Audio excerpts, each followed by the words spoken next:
You're still watching Economic Outlook with me, Alin Bratmaja.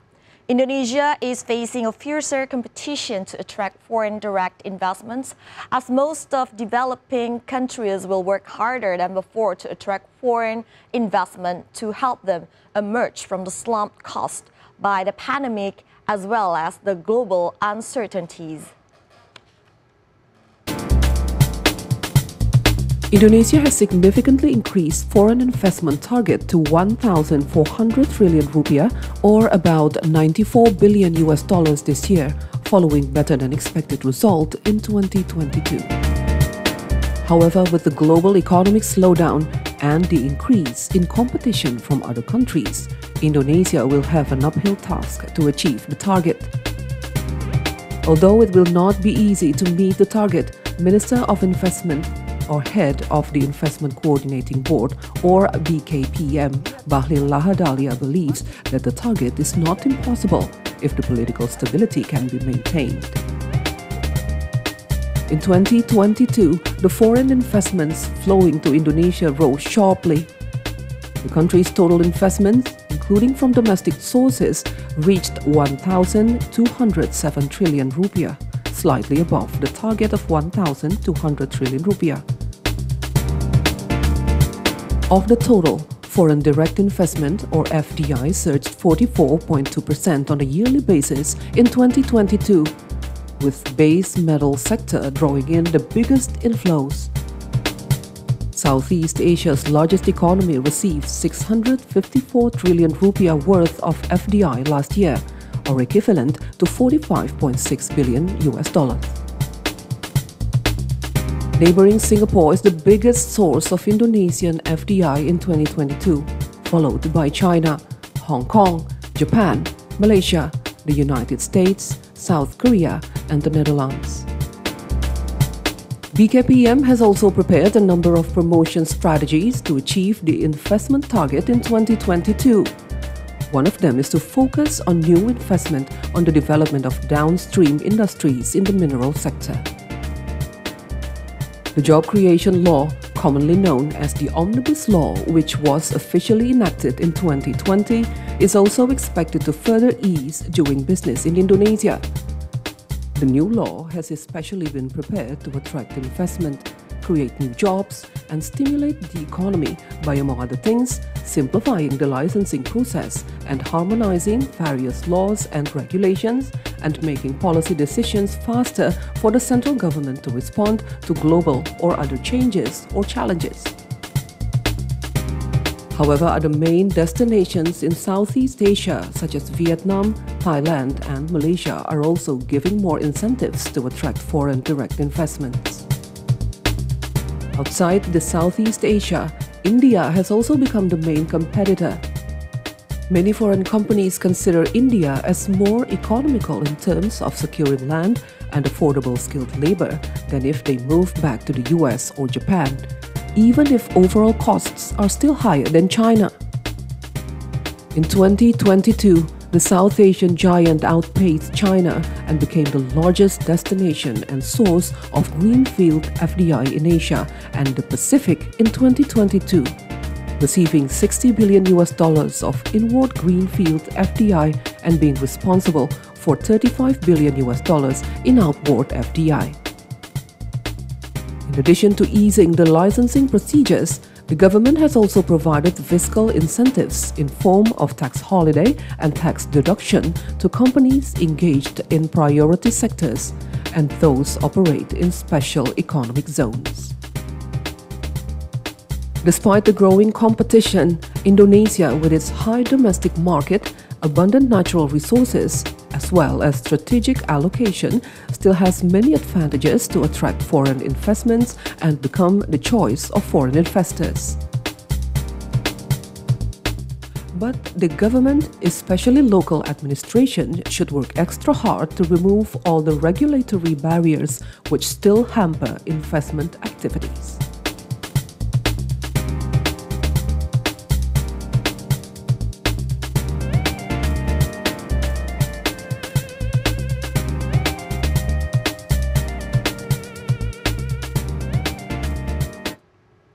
The The Indonesia government has successfully achieved the investment realization target of 1,200 trillion rupiah in 2022. It was certainly not an easy task as it occurred amid the global economic slowdown. This year, the government has set another target which is higher for their investment realization, will further increase to 1,400 trillion rupiah. The target looks so high as the rising risk of global recession still hamper the investment sentiment.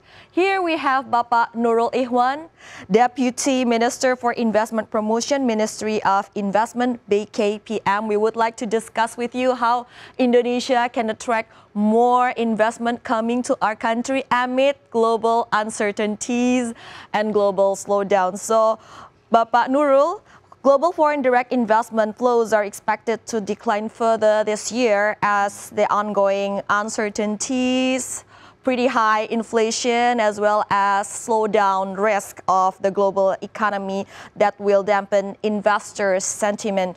Do you think the gloomy outlook in the global FDI flows will also affect our country, Indonesia, and as well as its peers in Southeast Asia? Pak NURUL. Yeah, of course, Indonesia is not exclusively having not influence for this gloomy of economy.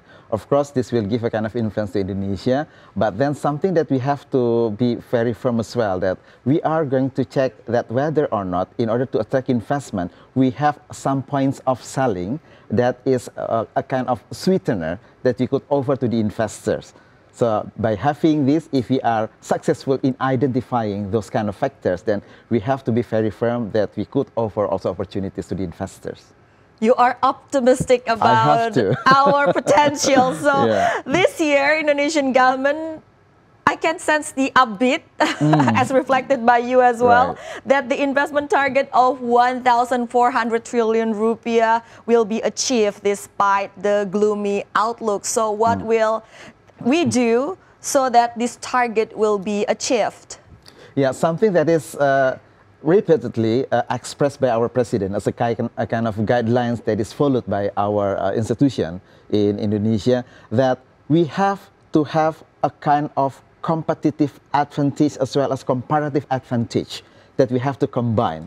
And in this stage now, we are having more comparative advantage as a kind of fuel for us in order to attract more investment to come to Indonesia. And when we talk about this comparative advantage, what I mean is about natural resources that we have, be it a kind of minerals, be it a kind of plantation, those kind of thing that is very possible to be invested in Indonesia. The thing that we would like to have is having more downstream industry from these commodities. So when we talk about this comparative advantage, it means that countries who own technology, countries who own capital, still they are looking for these raw materials coming from the countries owning these raw materials.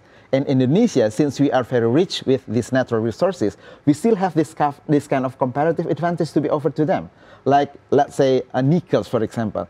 In the next future, the decades, then the trend will be to the EV. So then when they are talking about EV, they are looking for the batteries. And when they are talking about batteries, one of the technology for this EV is using EV batteries by lithium batteries. That the compositions inside of these batteries mostly coming from the nickels. And we are very rich with these nickels. So it means that whoever the countries having technology and capital, once they are looking for nickels, they have to see Indonesia. And this will not be only stopped by the nickel itself, but we have also many other potentials of minerals to be downstream by our strategy. And of course, other aspect and other part of our natural resources could be also further downstream for the future competitions of Indonesia. Very interesting. So we have this strength to attract foreign investors coming to Indonesia. As we all know, we have done some measures like easing of the licensing of procedures. The government has also provided fiscal incentives in the form of tax holidays and tax deductions to companies engaged in priority sectors and those operate in special economic zones. Pak NURUL, do you think such facilities and incentives are still attractive enough to attract foreign investors, or we should do something else more than that? Yeah, at the time investor is looking for destinations for investment, country to be their destinations for investment, actually many variables should be considered by them. when we talk about tax incentive like tax holiday, tax incentive, other things, and including also special economic zones, for example, this is just one of variables to be considered by them. So there are some other variables that need to be considered by them, like let's say the size of the market, and also the infrastructure provided by the home countries, and then also the technology and manpower availability there. So it means that when we talk about tax holiday and other incentive, it is playing still a role to attract investment to come Indonesia. But then, at the time we are asking whether or not the incentives provided by the government of Indonesia, it is almost the same by other countries, by other government countries. So then, the thing that we have to think of combinations not only about this tax incentive, but also the size of the market, the availability of the manpower, and the competitiveness of manpower, and also infrastructure. Since we have already developed this infrastructure in Indonesia since the very beginning of period of BAPAK President Jokowi, it is developed already outside Java. So it means now the opportunities for Indonesia to have better competitiveness is there because infrastructure that we have right now is also available outside Java, and especially to the areas that the natural resources is very rich. So then, at the time they are thinking about Indonesia, infrastructure there, market is there, incentive is there, and also human capability and capacity is also there. We have what they need. That's what we expect, Yes. a combination of Indonesian potentials as well as regulations. So if we look at our competitors right now, do you think which country that emerge as our fiercer or tougher competition in the area as emerging markets? When we talk about these competitors, I should see that this is from the perspective of investors. And when we talk about investors, of course, it is also related with the trend of investment that they are doing so far. And I should say then, for this time, our toughest competitor should be India. India, why so? Yeah, why so? Because India is also having almost the same of commodities that is looked for by the investors. Let's say when we talk about EV. When we talk about EV, it means that India also having this capacity, even though we know the technology for the batteries, it is not only based on nickel. It could be also based on ferro, yeah, ferrum. And for this, then, India has the capacity for it.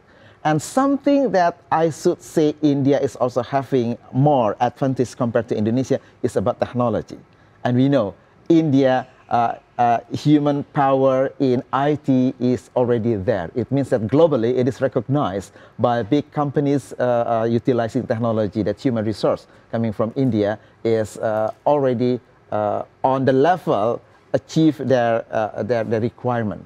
So for us, we are still having a kind of opportunity, but we have to do more exercise and also homework that we have to give a kind of better capacity like educations and also training for our manpower in Indonesia, so then the availability of raw materials that we have and the infrastructure that we have already developed, it should be combined by the manpower and by the technology, because only combinations between manpower and technology that could create innovations, while at this time being, innovations is something, a kind of a must for any single of industry to develop their business. So we have to catch up with this kind of lack of capacity that we are having now in Indonesia. So we have to catch up in terms of technology, but in other areas, what do we have more than India, like our comparative advantages? You mentioned about stability as well. Yes. Do you think we have that strength, sir?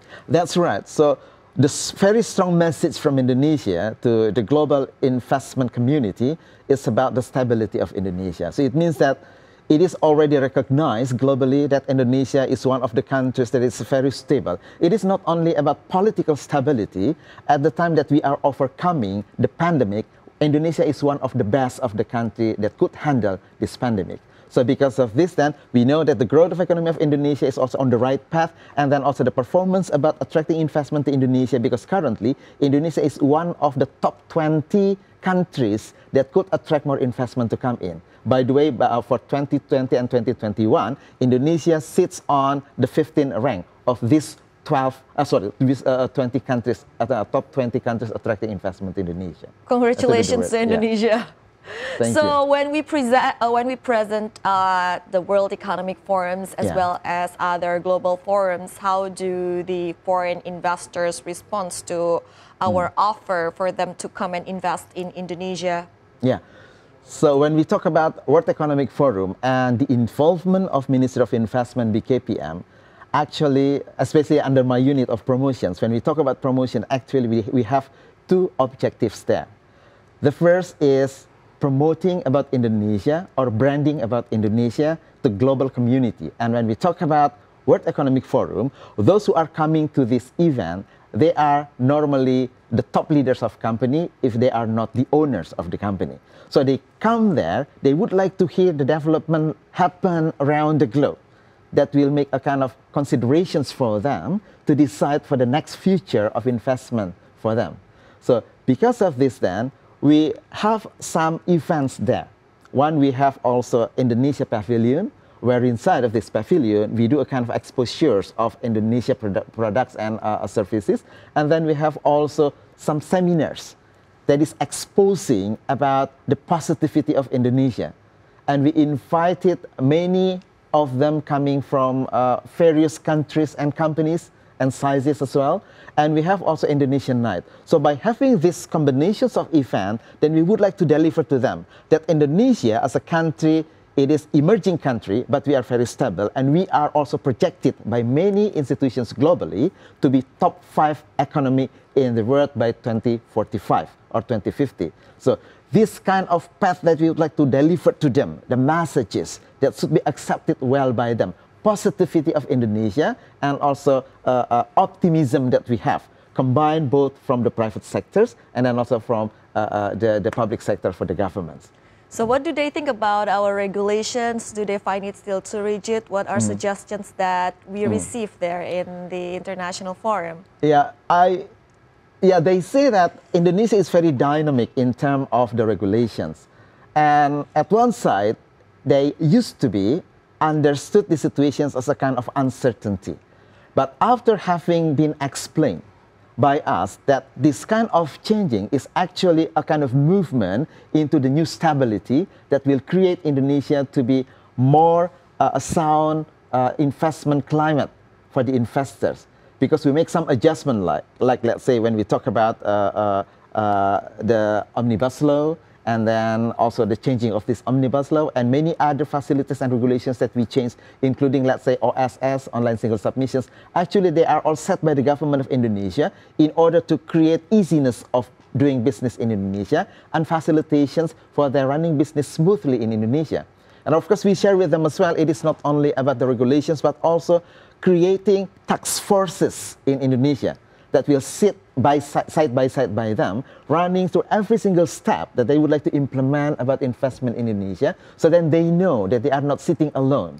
There is government of Indonesia by them side, and then also by their side, and we could also discuss whatever hampering and becoming a kind of stumbling block and at the time they do the investment realization in Indonesia. So it means that this will create a kind of comfortability for the investor to be in Indonesia, that they know that I am not alone, that the government is always on their side. So they can always discuss it with Indonesian government should they find any difficulties along the way. So we would like to know this global investors' reaction to our efforts in promoting the downstream industries. Do we receive a lot of positive responses from them? What do they say? Yeah, because the thing that we bring about when we talk about the downstream industry, it is not a single issue that we would like to bring about. Because when we talk about this, it should be seen in a very wider frame of SDGs that is already agreed by all the member of countries of UN that we would like to achieve this by 2030. So all of the 17 goals in SDGs is a responsibility for every single country. And when we talk about the possibility of achieving these SDGs, then it is a kind of effort for every single country based on their capacity, based on their comparative advantage. And when we talk about Indonesia, Indonesia is also having responsibility achieving these SDGs in 2030. Because we don't want to see a kind of failure of these SDGs like the one happened with Millennium Development Goals at that time. So by having this then, Indonesia bring about this issue not only for Indonesia itself, it is for the emerging economy, those who are very rich with the natural resources, like African countries, for example. So we would like to be a kind of active participations in achieving SDGs. So let us, a kind of country having capacity and capability by utilizing our natural resources. But if it is only depending on natural resources, the added value is not there. Yes. So we would like to have the opportunities, opening the opportunities to the country having technology and capital to come together to our countries, developing something inside of our country so that the added value could be created inside of emerging market or emerging economy like Indonesia and African countries. So by having so, then we have the capacity to achieve those 17 goals. So in this case then, we look for the capacity coming from developed country with their technology and with their capacity of capital to come together, sit together to achieve those SDGs for our future generations. Wow, thank you very much for sharing these efforts that have been carried out by Indonesian government. Best of luck on your future endeavors, Bapak Nurul ICHWAN, Deputy Minister for Investment Promotion, Ministry of Investment. Thank you very much for coming to our show. Thank you.